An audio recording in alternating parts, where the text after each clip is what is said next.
अस्सलामुअलैकुम। आज हम टॉपिक पढ़ने जा रहे हैं that is oestrogen, its agonist and antagonist. आने वाली वीडियोस में हम प्रोजेस्टेरॉन और एंड्रोजन से रिलेटेड पढ़ेंगे और उसके बाद कॉन्ट्रासेप्टिव्स की एक डिटेल वीडियो होगी। So that is all about the reproductive pharmacology.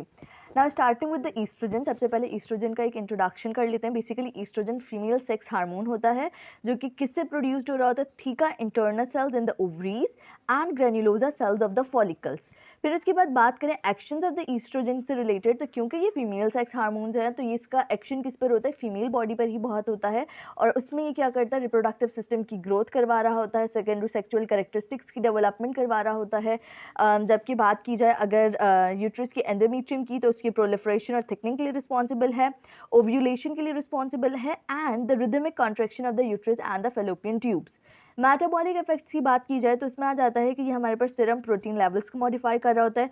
Good cholesterol that is HDL उसको इंक्रीज करता है और जो कि बैड कोलेस्ट्रॉल एलडीएल है उसे डिक्रीज कर रहा होता है। ऑस्टियोक्लास्टिक एक्टिविटी को डिक्रीज करता है जिसकी वजह से बोन रिजॉर्प्शन कम हो जाती है और जो बोन डेंसिटी होती है वो बढ़ती है। यही वजह है कि ईस्ट्रोजन जब पोस्ट मेनोपॉजल टाइम पे कम हो जाता है तो ऑस्टियोपोरोसिस के चांसेस बढ़ जाते हैं। इसके अलावा इंक्रीज कोगुलेबिलिटी ऑफ ब्लड।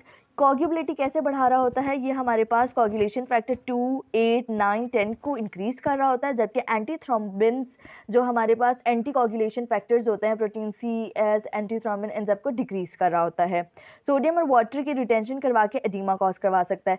इसके अलावा एक नेगेटिव फीडबैक सिस्टम ये ईस्ट्रोजन कॉज कर रहा होता है, जिसमें ये क्या करता है? ये जाकर हमारे पास गोनेडोट्रोफिन्स की secretions from the pituitary gland को इनहिबिट कर रहा होता है। ना starting with the oestrogen agonist, यहाँ पर मैं आपको एक और बात बता दूँ कि ये जो भी नोट्स बने हुए हैं ये सिर्फ और सिर्फ लिपिनकॉर्ड से नहीं है। ये लिपिनकॉर्ड, कैटजिंग और जेएसएमजी स्लाइड्स, इन तीनों के ही पॉइंट्स कवर हुए हुए हैं इन नोट्स में। सो एंड तक वीडियो जरूर देखिएगा, इंशाल्लाह it will help you all. Oestrogen agonist की बात की जाए तो इसमें हमारे पास सबसे पहले बात करते हैं दो तरीके के होते हैं, एक होता है नेचुरल और एक होता है सिंथेटिक। नेचुरल ईस्ट्रोजन में हमारे पास 3 हैं, that are the oestradiol, oestrone and oestriol. Shortly अगर बताया जाए तो ईस्ट्राडायोल जो होता है ये प्री मैन्यूपॉजल वुमेन्स जो होती हैं, मतलब जो ड्यूरिंग द रिप्रोडक्टिव एज उनमें जो ईस्ट्रोजन प्रोड्यूस हो रहा होता है, दैट इज द ईस्ट्राडायोल। और ये कौन प्रोड्यूस कर रहा होता है? Ovaries. Theca internal cells of the ovaries है ना, वो बेसिकली ईस्ट्राडायोल प्रोड्यूस करते हैं।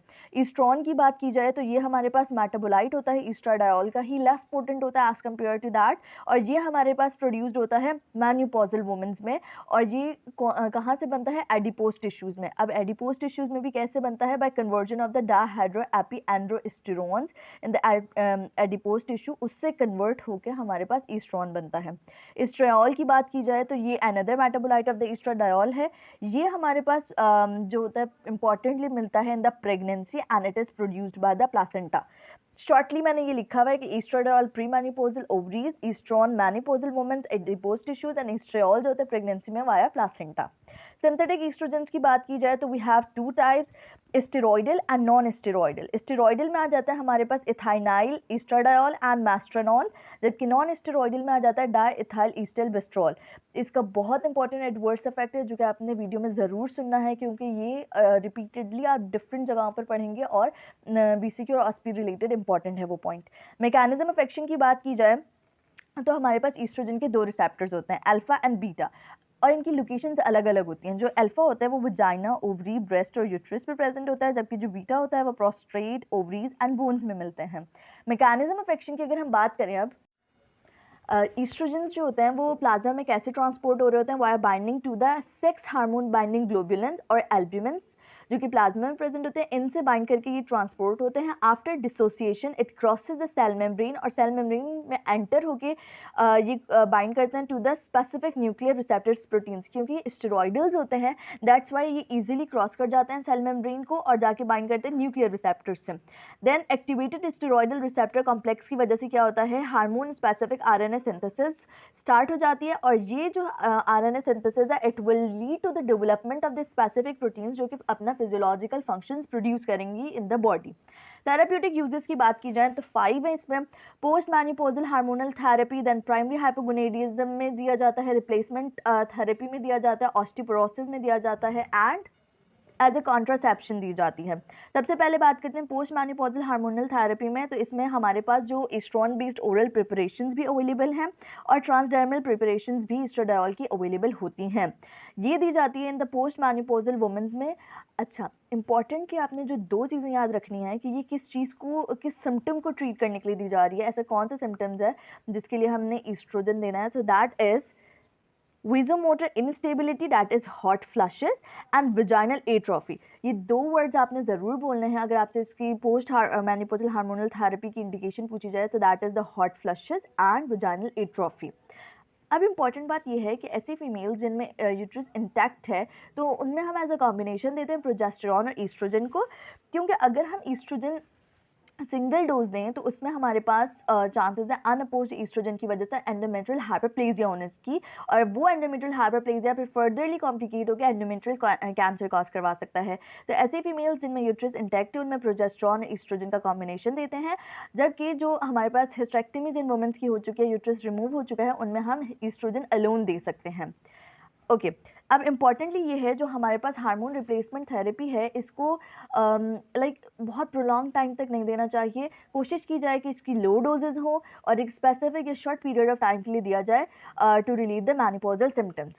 अब ऐसा क्योंकि बिकॉज ये हमारे पास इंक्रीज करवा देती है the risk of cancers, either breast cancers और द एंडोमेट्रियल कैंसर्स, और इसके अलावा कार्डियोवास्कुलर डिजीजेज होने के भी चांसेस बढ़ जाते हैं।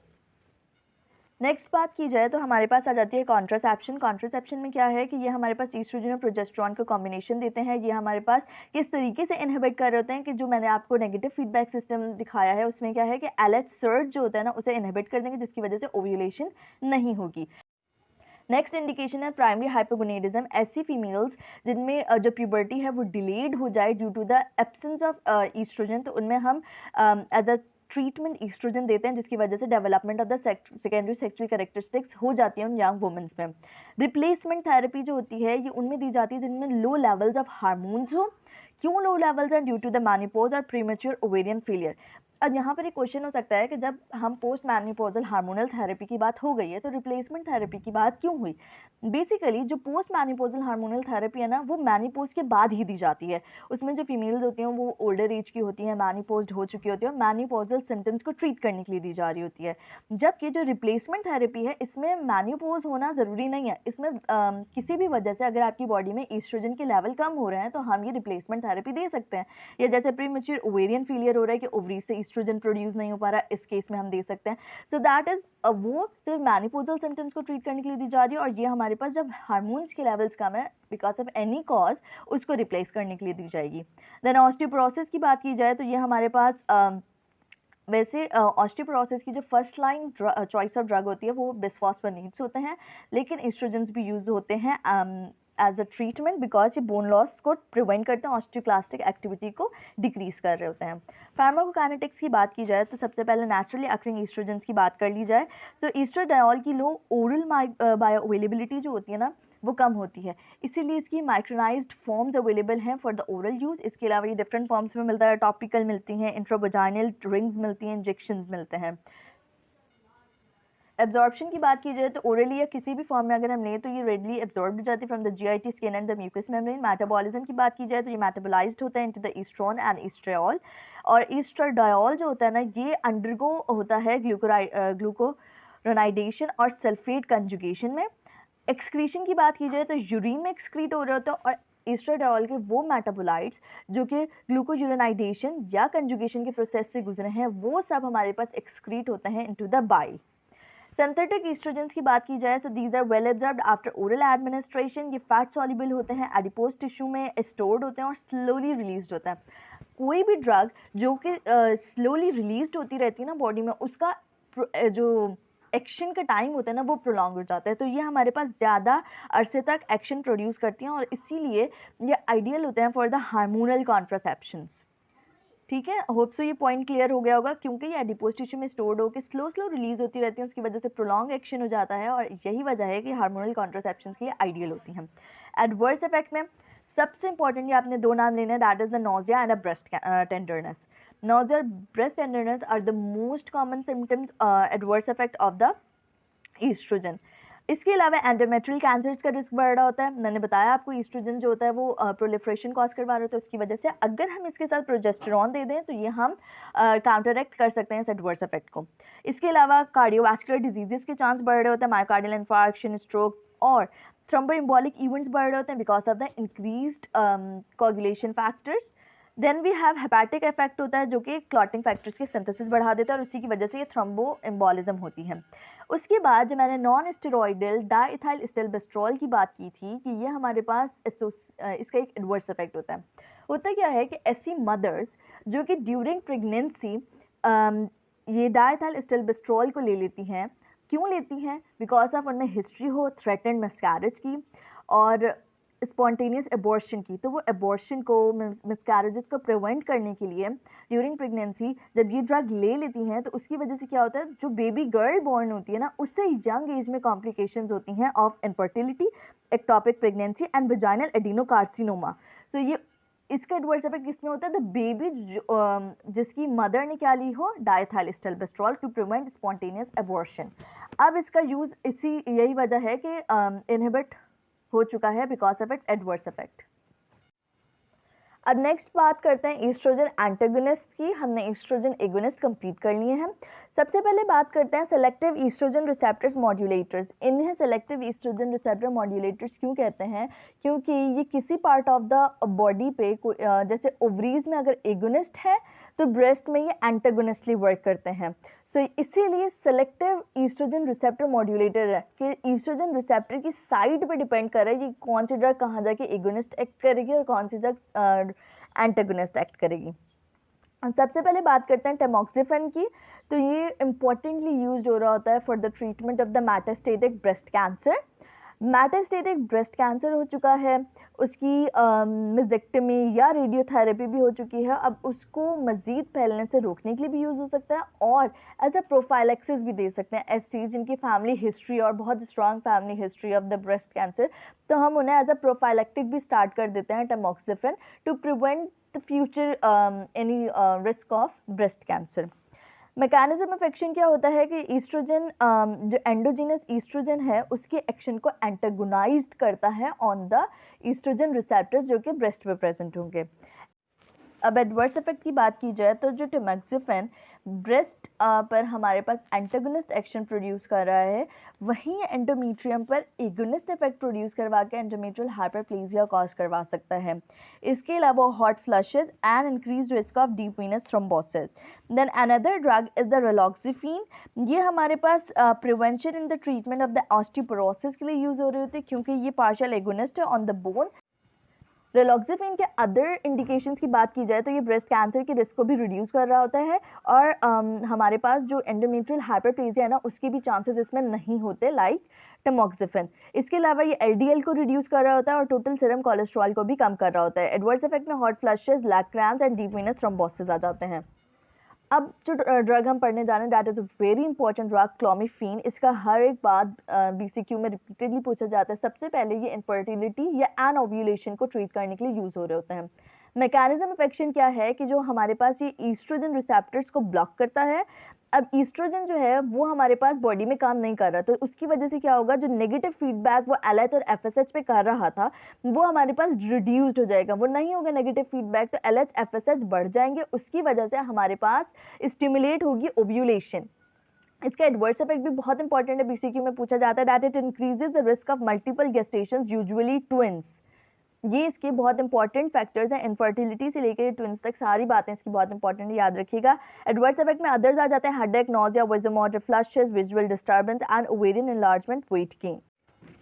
नेक्स्ट ड्रग की बात की जाए तो दैट इज द ऑस्पैमिफिन। ये हमारे पास यूज हो रही होती है for the treatment of the डिस्पेरोनिया that is a painful sexual intercourse जो कि मेनोपॉज से रिलेटेड होता है। एडवर्स इफेक्ट में आ जाता है इंडोमेट्रियल ग्रोथ कॉज करवा सकता है। Then we have bazedoxifene. ये हमारे पास मेनोपॉजल सिम्टम्स को ट्रीट करने के लिए यूज हो रहा होता है ऐसी वुमेन्स जिनमें यूट्रस इंटैक्ट। और मैकेनिज्म ऑफ एक्शन क्या होता है कि ये एंटागोनाइज करता है ईस्ट्रोजन के एक्शन को ऑन द यूट्रस और एंडोमेट्रियल हाइपरप्लेजिया के यूज को भी रिड्यूस कर देता है। अब यहाँ तक हमने कंप्लीट कर लिए सेलेक्टिव ईस्ट्रोजन रिसेप्टर मॉड्यूलेटर्स। अब नेक्स्ट जो ईस्ट्रोजन एंटागोनिस्ट है उसमें आ जाता है pure estrogen antagonist that is fulvestrant. ये प्योर ईस्ट्रोजन एंटागोनिस्ट होते हैं ऑल टिश्यू। वो सेलेक्टिव थे ना, ब्रेस्ट पे अगर एंटागोनिस्ट हैं तो एंडोमेट्रियम पे एगोनिस्ट हो जाते हैं, सो वो सिलेक्टिव थे, कहीं पे वो एंटागोनिस्टली काम कर रहे थे और कहीं पे एगोनिस्टली। ये प्योरली एंटागोनिस्ट है, हर टिश्यू पे एंटागोनिस्ट है। ट्रीटमेंट क्या करता है ये, ब्रेस्ट कैंसर को ट्रीट कर रहा होता है जो कि रेजिस्टेंट हो टू द टैमोक्सिफेन। फिर नेक्स्ट आ जाता है सिंथेटिक इनहिबिटर, एरोमेटेज इनहिबिटर्स होता है, दैट आर द एनास्ट्रोजोल एंड लैट्रोजोल। ये दोनों हमारे पास ड्रग्स क्या करती हैं, जो कि एरोमेटेज हमारे पास एंजाइम होता है, ईस्ट्रोजन सिंथेसिस के लिए बहुत एसेंशियल एंजाइम होता है, उसको इनहिबिट कर देती हैं। उसके बाद एक और होती है हमारे पास drug, that is the exemestane. ये irreversible inhibitor of the aromatase होती है। These are the competitive inhibitors, it is irreversible. ये भी ब्रेस्ट कैंसर को ट्रीट करने के लिए यूज हो रही होती है। सो यहाँ तक हमने ईस्ट्रोजन एगोनिस्ट और एंटागोनिस्ट दोनों ही कंप्लीट कर लिया।